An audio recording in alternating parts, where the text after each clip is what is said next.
आज पालघर जिले के वसई विरार इलाके में गुंडे बदमाशों के हौसले कितने बुलंद हैं, इसकी बानगी गुरुवार 22 जुलाई को विरारपुर में देखने को मिली, जहां मेहनतकश उत्तर भारतीय समुदाय के दूध व्यवसायी को रिवॉल्वर की नोक पर हफ्ता वसूली के लिए दिन दहाड़े फॉर्च्यूनर से आए गुंडों ने पीटते हुए अपहरण किया व यहाँ वहाँ घुमाने के बाद 2 लाख रुपए छीन कर भगा दिया। इस सनसनीखेज घटना से इलाके का उत्तर भारतीय समुदाय बेहद डरा हुआ है। अब तक वसई विरार पुलिस कमिश्नरेट की ओर से कोई ठोस कार्रवाई न होने से पीड़ितों के परिजनों में डर का माहौल बना हुआ है और इलाके का पूरा उत्तर भारतीय समुदाय फिलहाल गुंडे बदमाशों से आतंकित हुआ है। वसई विरार से सीएम सिंह व रफीक खान की एक विशेष रिपोर्ट। मेरा नाम शिव कुमार सिंह है। मेरा अमूल दूध का धंधा है विरार ईस्ट में। रंजन पाटिल और दिनेश पाटिल 2 गाड़ी भर के आए थे। मेरे ग्राउंड में गाड़ी खड़ा किया, फिर गाले के अंदर आए 2-3 आदमी, मुझे बाहर घसीटा और ग्राउंड में 8-10 लोग सब मिलके मार रहे थे। 2-3 लोग ने तो बहुत बुरी तरह से मारा और फिर उसके बाद ज़बरदस्ती फॉर्च्यूनर गाड़ी में मुझे बैठाया और मेरी जेब में 2 लाख रुपया थे, वो भी छीन लिया और फिर बंदूक दिखाया, बोला यहाँ से तुम तीनों भाई भाग जाओ, अगर किधर गए तो जान से मार डालूंगा। नमस्कार, प्रथम नाम में आपका स्वागत है और आज हम मौजूद हैं नालासोपारा ईस्ट के लाइफ केयर हॉस्पिटल के पास। अगले 22 तारीख को 2 दिन पहले विरार ईस्ट में एक दूध व्यवसायी हैं शिव कुमार सिंह, उनके ऊपर कुछ लोगों ने हमला किया, 7-8 लोगों ने हमला किया है और वो प्रेजेंट टाइम में हॉस्पिटल में एडमिट हैं और उनके परिवार को काफ़ी ज़्यादा परेशान किया जा रहा है, लोगों की धमकियाँ आ रही हैं और उनका कहना है कि पुलिस प्रशासन उनका साथ नहीं दे रही है। उनके छोटे भाई हमारे साथ मौजूद हैं, उनसे जानना चाहेंगे क्या कुछ हुआ था उस दिन। सर, क्या हुआ था उस दिन, आप बता सकते हैं क्या? उस दिन हमारे बड़े भाई साहब शिव कुमार जी हमारे शॉप पे बैठे थे दूध के, वो अपना काम कर रहे थे। रंजन पाटिल 7-8 लोगों के साथ में फॉर्च्यूनर गाड़ी में आए और एक गाड़ी उनके पीछे थी।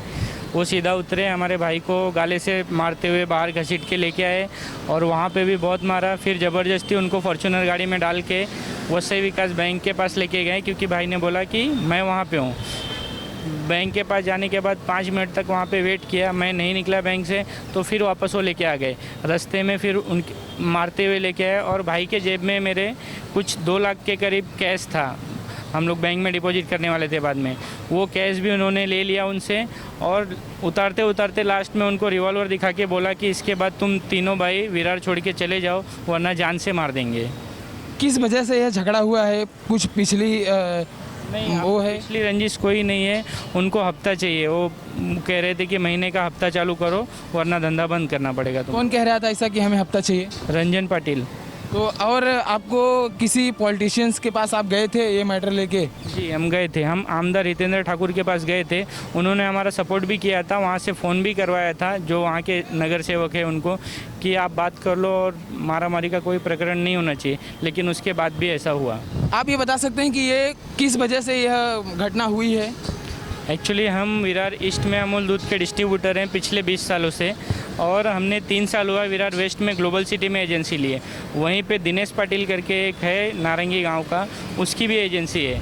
तो तीनों की एजेंसी अभी तक सही चल रही थी, दोनों की भी, लेकिन पिछले 15-20 दिनों से दिनेश पाटिल और रंजन पाटिल मिल के बोल रहे हैं कि तुम लोग यहाँ पे दूध नहीं डाल सकते हो, और वो लोग गाँव वाले हैं तो वही डालेंगे। और उसकी वजह से हमने फिर भी प्रेशराइज होकर वहाँ का एजेंसी बंद कर दिया। जिस दिन बंद किया उसी शाम रंजन पाटिल ने हमको बोला कि 3 लाख रुपए दो, तुमको वापस वेस्ट का पूरा धंधा दे देंगे। हमने मना कर दिया, नहीं हमको धंधा नहीं चाहिए, हम पैसा नहीं देंगे। वहाँ उस दिन शांत हो गए। दूसरे दिन रंजन पाटिल फिर आके बोलते हैं कि वेस्ट का तुम्हारा धंधा चले जा चुका है, अब ईस्ट का धंधा बचाना है तो महीने का हमको हफ्ता चालू करो, वरना ईस्ट का भी धंधा बंद कर देंगे। इसके लिए हम फिर आमदार हितेंद्र ठाकुर के पास गए थे। किन लोगों का सपोर्ट मिल रहा है आपको इस समय? इस समय हमको सिर्फ मीडिया का सपोर्ट मिल रहा है और अखबार वालों का सपोर्ट मिल रहा है, बाकी किसी का नहीं। पुलिस प्रशासन का क्या कहना है इस मैटर में? पुलिस प्रशासन सर, अभी तक 2 दिन हो चुके, 48 घंटे, अभी तक उन्होंने किसी को भी अरेस्ट नहीं किया हुआ है। और हम हमारा धंधा और घर वगैरह छोड़ के हम दूसरी जगह पूरी फैमिली लेके शिफ्ट हैं। हमको वहाँ जाने के लिए डर लग रहा है और पुलिस की तरफ से ऐसा कोई सपोर्ट नहीं है। आपको किससे डर लग रहा है? हमको रंजन पाटिल और उनके साथियों से डर लग रहा है। उन्होंने जान से मारने की धमकी दी है कि हम तीनों में से, हमारी फैमिली में से कोई वहाँ जाएगा तो जान से मार देंगे। तो जो आपके भाई हैं शिव कुमार, उनकी हालत अभी कैसी है? उनकी हालत अभी अच्छी नहीं है, वो चल नहीं पा रहे हैं, वो एडमिट हैं अभी हॉस्पिटल में। तो आप क्या बोलना चाहेंगे लोगों को, पुलिस प्रशासन से क्या आग्रह करना चाहेंगे? मैं पुलिस प्रशासन से वही आग्रह करना चाहूँगा कि हम जैसे सामान्य इंसान की मदद करें और इस तरह का गुनाह होने से रोकें। जैसा कि आपने देखा, हमने व्यवसायी के छोटे भाई से बात किया। उन्होंने बताया कि इनका पिछले 3 साल से विरार वेस्ट में इनका एक अमूल का डिस्ट्रीब्यूटरशिप था। कुछ दिनेश पाटिल जैसे लोगों को परेशान होने की वजह से वहाँ पे बंद करना पड़ा इनको, और इनका ईस्ट में पिछले 20 साल से डिस्ट्रीब्यूटर है, अमूल डिस्ट्रीब्यूटर। उनका कहना है कि इसको भी बंद किया जाए, अगर इसको चलाना है तो उनको हफ्ता दिया जाए, जो कि इनके भाई को दुकान से निकाल कर मारा गया है, जैसा कि आप लोगों ने वीडियो में देख ही रहे हैं। और 7-8 लोग आए थे फॉर्च्यूनर से, काफ़ी बुरी तरह घायल किए। उनके जेब से 2 लाख रुपए भी कैश थे, वो भी लेके गए। और प्लस इनको बार बार धमकी दी जा रही है। यह लोग काफ़ी डरे हुए हैं, इन घर पे नहीं रह रहे हैं। और इनका कहना है कि पुलिस प्रशासन इनको कोई साथ नहीं दे रही है, सपोर्ट नहीं कर रही है। हम आग्रह करना चाहेंगे विरार पुलिस से कि इनकी मदद की जाए, क्योंकि अगर ऐसे लोग डरे रहेंगे इसमें कहाँ जाएंगे। और हम आग्रह करना चाहेंगे मीरा भाईंदर वसई विरार के कमिश्नर माननीय श्री सदानंद दाते साहब से कि इन लोगों को सुरक्षा दी जाए और ऐसे लोगों के ऊपर जो ऐसा कर रहे हैं उनके ऊपर कड़ी से कड़ी कार्रवाई की जाए। कैमरामैन रफीक खान के साथ मैं शिवम सिंह, प्रथम न्यूज़।